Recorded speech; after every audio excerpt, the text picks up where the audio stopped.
بسم اللہ الرحمن الرحیم۔ السلام علیکم۔ اسپرٹ آف اسلام چینل میں ایک بار پھر خوش آمدید۔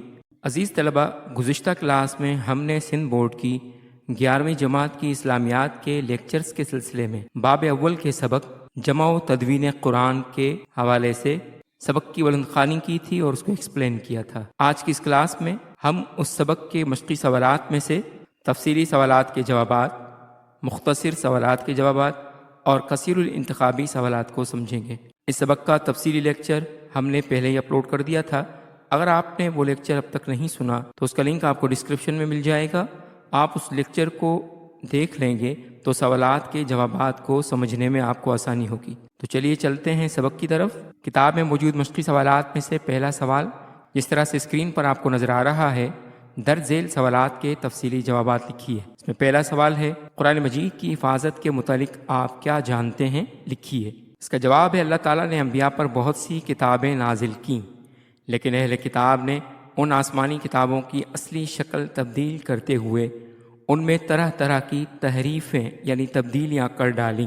لیکن حضور اقدس صلی اللہ علیہ وآلہ وسلم پر نازل کردہ کتاب قرآن مجید کی حفاظت کی ذمہ داری، اس میں کوئی شخص معمولی سی بھی تبدیلی و تحریف نہیں کر سکتا۔ ارشاد باری تعالیٰ ہے، انا نحن نزلنا الذکر وانا لہ لحافظون۔ اس کا ترجمہ ہے، بے شک ہم نے یہ ذکر یعنی قرآن نازل کیا اور ہم ہی اس کے محافظ ہیں یعنی حفاظت کرنے والے ہیں۔ یہ سورۃ الحجر کی آیت نمبر 4 ہے۔ اس کی تفصیل میں حفاظت قرآن مجید کے طریقوں کی طرف چلتے ہیں، جس میں نمبر 1 حفظ قرآن۔ ابتدائے نزول سے قرآن مجید کی حفاظت جس طرح لکھ کر ہوئی ہے، اس سے کہیں زیادہ حفظ کے ذریعے ہوئی ہے۔ سینہ بسینہ حفظ کی خصوصیت صرف اسی آخری کتاب الہی کو نصیب ہوئی۔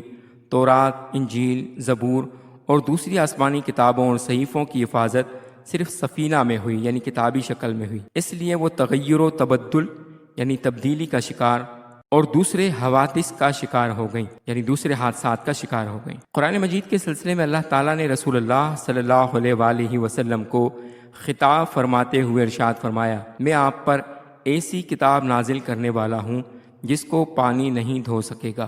یہ صحیح مسلم شریف کی حدیث ہے۔ اسی طرح سے حفاظت قرآن مجید کا اگلا نقطہ ہے کتابت کا اہتمام۔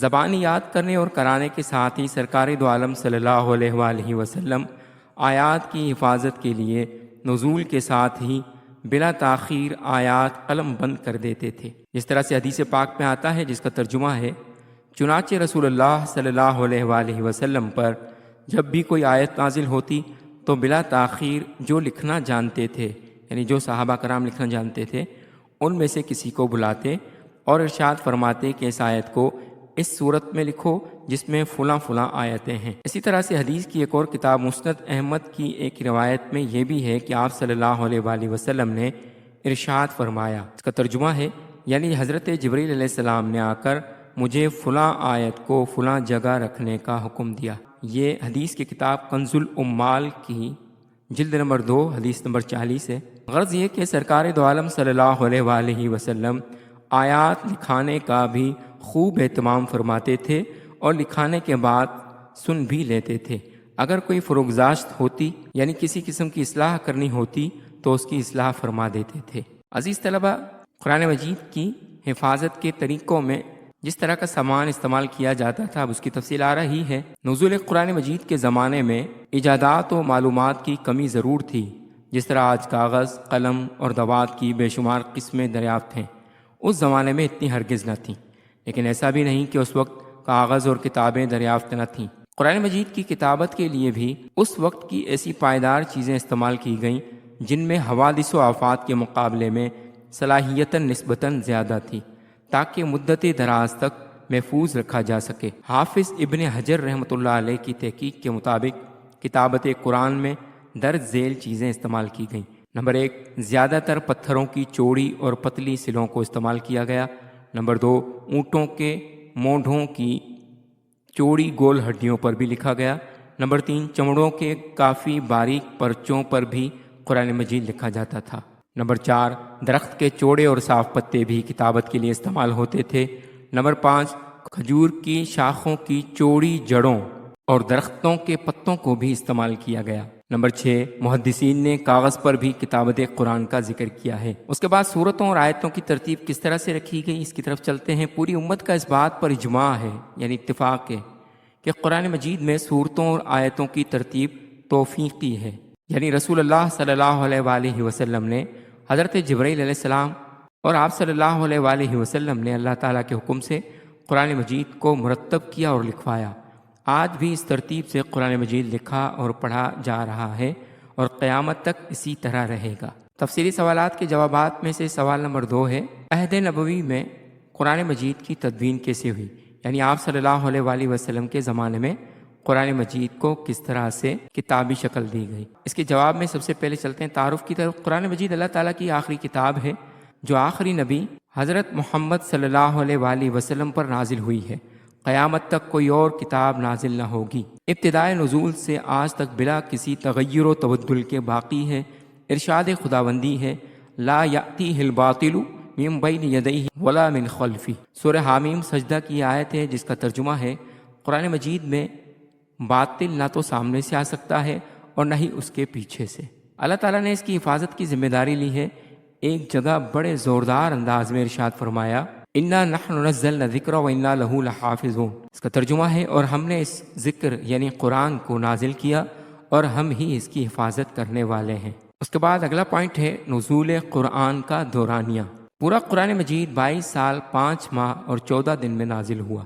حسب ضرورت کبھی ایک آیت، کبھی چند آیتیں اور کبھی پوری سورہ کی شکل میں آیتیں نازل ہوتی رہیں، اور ساتھ ہی یہ حکم بھی ہوتا کہ اس کو فلاں سورت کے فلاں مقام پر رکھ دیجئے۔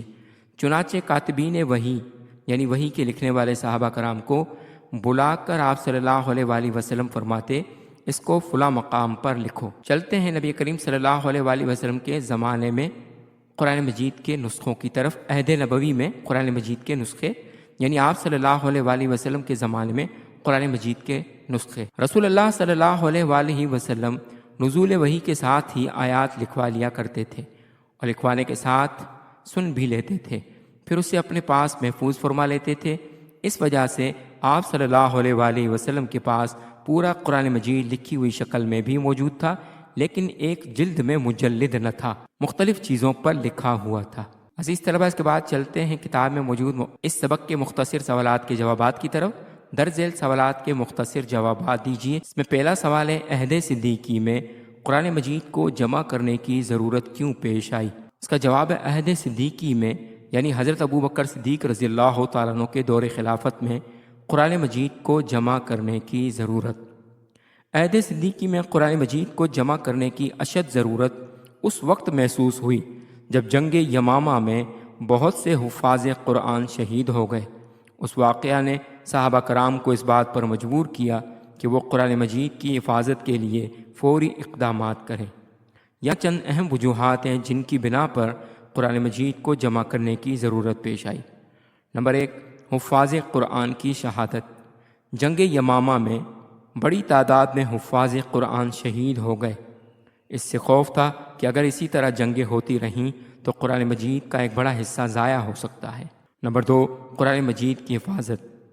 قرآن مجید اسلام کا بنیادی منبع ہے، یعنی ماخذ ہے۔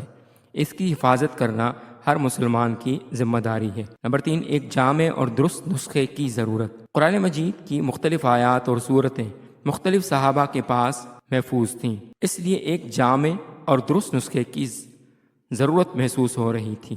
چوتھی وجہ ہے مستقبل کے لیے تحفظ۔ آئندہ نسلوں کے لیے قرآن مجید کو محفوظ کرنا بھی ایک اہم مقصد تھا۔ مختصر سوالات کے جوابات میں سے سوال نمبر 2 ہے، حضرت عثمان رضی اللہ تعالیٰ عنہ نے کس وجہ سے قرآن مجید کو قریش کے لہجے میں تیار کر کے پھیلایا؟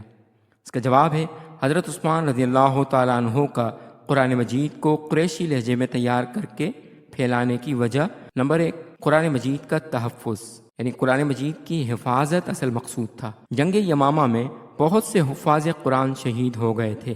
اس سے خوف تھا کہ اگر کوئی اور جنگ ہوئی تو قرآن مجید کی مختلف قراءات میں اختلاف پیدا ہو سکتا ہے، اور اس طرح قرآن مجید کی اصل شکل بدل سکتی ہے۔ اس لیے ایک واحد اور درست نسخہ تیار کرنا ضروری تھا تاکہ قرآن مجید کو تحفظ حاصل ہو سکے۔ دوسری وجہ تھی قرآن مجید کی یکسانیت۔ مختلف صحابہ کرام قرآن مجید کو مختلف قراءات میں پڑھتے تھے، یہ قراءات سب صحیح تھیں لیکن مختلف لہجوں اور اسلوب میں تھیں، اس لیے مسلمانوں میں اختلاف پیدا ہونے کا اندیشہ تھا۔ تیسری وجہ ہے قریشی لہجے کا انتخاب۔ قرآن مجید قریش کے لہجے میں نازل ہوا تھا۔ قریش عرب کا ایک طاقتور قبیلہ تھا اور ان کا لہجہ فصیح اور بلیغ سمجھا جاتا تھا، اس لیے قریشی لہجے کو قرآن مجید کے لیے ایک معیاری لہجہ قرار دیا گیا۔ اس کے بعد اگلی وجہ ہے مسلمانوں کی بڑھتی ہوئی تعداد۔ اسلام پوری دنیا میں پھیل رہا تھا اور مسلمانوں کی تعداد میں تیزی سے اضافہ ہو رہا تھا، اس لیے ایک ایسا نسخہ تیار کرنا ضروری تھا جو تمام مسلمانوں کے لیے قابل فہم ہو۔ عزیز طلبہ، اس کے بعد چلتے ہیں سوال نمبر 3 کی طرف۔ حضرت عثمان رضی اللہ تعالیٰ عنہ نے قرآن مجید کے نسخے کون کون سے علاقوں کی طرف بھیجے؟ اس کا جواب ہے ان علاقوں میں سے کچھ اہم علاقے یہ ہیں۔ نمبر 1، مکہ مکرمہ۔ اسلام کا مقدس شہر مکہ مکرمہ بھی قرآن مجید کے نسخوں میں سے ایک کا مستحق تھا۔ دوسرا، مدینہ منورہ۔ مدینہ منورہ نبی کریم صلی اللہ علیہ وآلہ وسلم کا شہر تھا اور یہاں بھی قرآن مجید کا ایک نسخہ بھیجا گیا۔ تیسرا تھا کوفہ۔ عراق کا شہر کوفہ اس وقت اسلامی دنیا کا ایک اہم مرکز تھا اور یہاں بھی قرآن مجید کا ایک نسخہ بھیجا گیا۔ اس کے بعد بصرہ۔ عراق کا ایک اور شہر بصرہ بھی قرآن مجید کے نسخوں میں سے ایک کا مستحق تھا۔ اس کے بعد ہے شام۔ شام کا علاقہ اس وقت اسلامی فتوحات کا مرکز تھا اور یہاں بھی قرآن مجید کا ایک نسخہ بھیجا گیا۔ اس کے بعد ہے یمن۔ جنوب عرب کا ملک یمن بھی قرآن مجید کے نسخوں میں سے ایک کا مستحق تھا۔ اس کے بعد ہے بحرین۔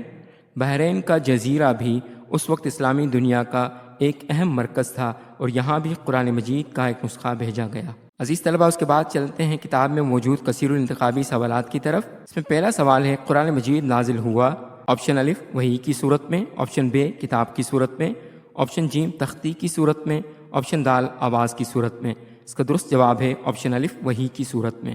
دوسرا سوال ہے وحی تحریر کرنے والے صحابہ کرام رضی اللہ عنہم کو کہتے ہیں؟ آپشن الف السابقون الاولون، آپشن بے کاتبین وحی، آپشن جیم انصار، آپشن دال مہاجر۔ اس کا درست جواب ہے آپشن بے کاتبین وحی۔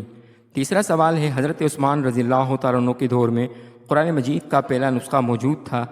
آپشن الف ام المومنین حضرت خدیجہ رضی اللہ تعالیٰ عنہ کے پاس، آپشن بے ام المومنین حضرت عائشہ رضی اللہ تعالیٰ عنہ کے پاس، آپشن جیم ام المومنین حضرت حفصہ رضی اللہ تعالیٰ عنہ کے پاس، آپشن دال ام المومنین حضرت زینب رضی اللہ تعالیٰ عنہ کے پاس۔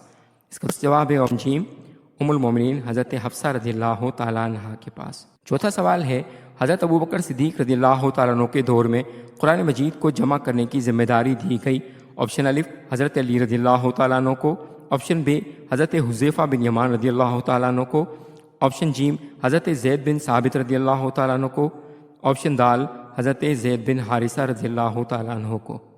اس کا درست جواب ہے آپشن جیم حضرت زید بن ثابت رضی اللہ تعالیٰ عنہ کو۔ اس کے بعد پانچواں سوال ہے مصحف عثمانی کی تعداد تھی؟ آپشن الف 6، آپشن بے 7، آپشن جیم 8، آپشن دال 9۔ اس کا درست جواب ہے آپشن بے 7۔ عزیز طلبہ، امید ہے کہ آپ کو آج کا لیکچر پسند آیا ہوگا۔